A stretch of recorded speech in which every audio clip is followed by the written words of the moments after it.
ಇಂದಿನ ಈ ವಿಡಿಯೋನಲ್ಲಿ ಪದ್ಮರಾಜ ದಂಡವತೆ ಇವರು ಬರೆದಿರುವಂತಹ ಕಾನಿ ಎಂಬ ಜೀವನ ಪರ್ಯಂತದ ಪ್ರತಿಭಟನೆ ಈ ಪಾಠದ ಸಾರಾಂಶವನ್ನು ತಿಳಿದುಕೊಳ್ಳಲು ಪ್ರಯತ್ನಿಸೋಣ. ಈ ಪಾಠವು ಜಗತ್ತಿನ ಅತ್ಯಂತ ಶಕ್ತಿಶಾಲಿ ರಾಷ್ಟ್ರವೆಂದು ಪರಿಗಣಿಸಲ್ಪಡುವ ಅಮೆರಿಕಾದ ಅಧ್ಯಕ್ಷರ ಮನೆ ಶ್ವೇತಭವನದ ಎದುರು ಏಕಾಂಗಿಯಾಗಿ ವರ್ಷಗಳ ಕಾಲ ನಡೆದಿರುವ ಒಂದು ವಿಶಿಷ್ಟ ಮಾನವೀಯ ಹಾಗೂ ದಿಟ್ಟ ಪ್ರತಿಭಟನೆಯ ಕಥೆಯನ್ನು ವಿವರಿಸುತ್ತದೆ.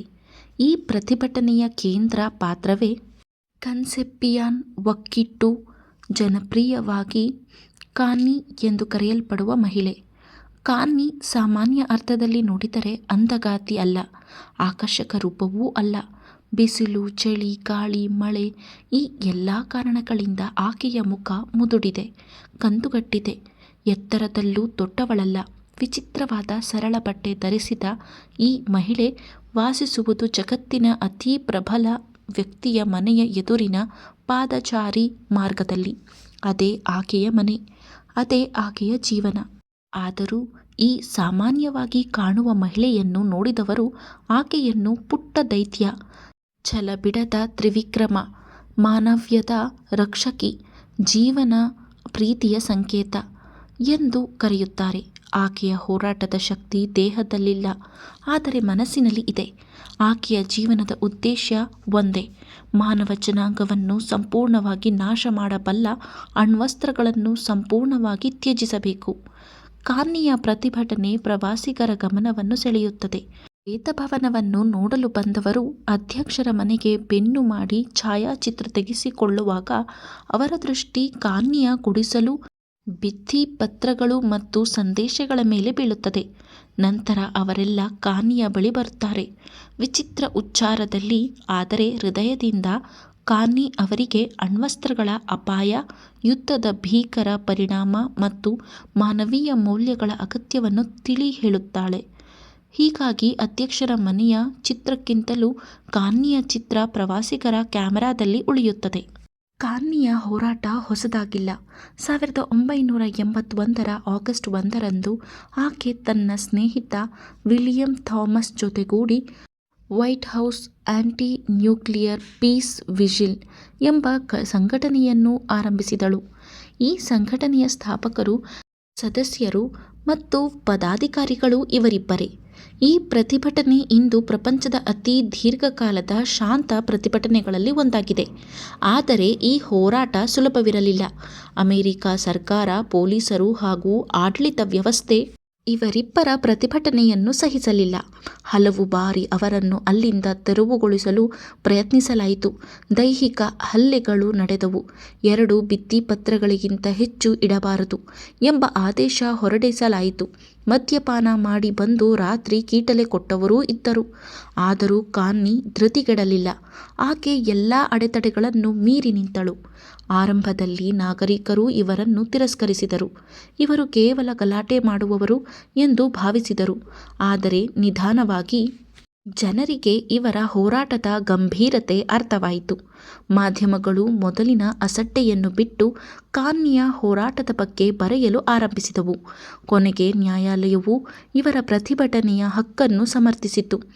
ಅಮೆರಿಕಾದ ಸಂವಿಧಾನದಲ್ಲಿ ವಿರೋಧ ವ್ಯಕ್ತಪಡಿಸುವ ಹಕ್ಕು ಇದೆ, ಪ್ರತಿಭಟನೆ ಅಪರಾಧವಲ್ಲ ಎಂದು ನ್ಯಾಯಾಲಯ ಹೇಳಿತು. ಇದರಿಂದ ಸರ್ಕಾರ ನಿಶ್ಶಕ್ತವಾಯಿತು.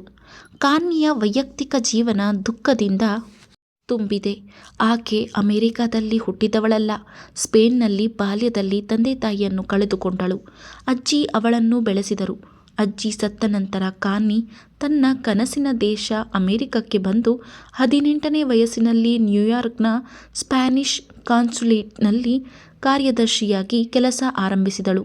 21ನೇ ವಯಸ್ಸಿನಲ್ಲಿ ಇಟಲಿಯ ವ್ಯಾಪಾರಿಯೊಬ್ಬರನ್ನು ಮದುವೆಯಾದಳು. 1 ಮಗು ಹುಟ್ಟಿತು. ಆದರೆ ದಾಂಪತ್ಯ ಜೀವನ ವಿಫಲವಾಯಿತು. ವಿಚ್ಛೇದನ ಆಯಿತು. ಮಗಳು ಪತಿಯ ವಶಕ್ಕೆ ಹೋದಳು.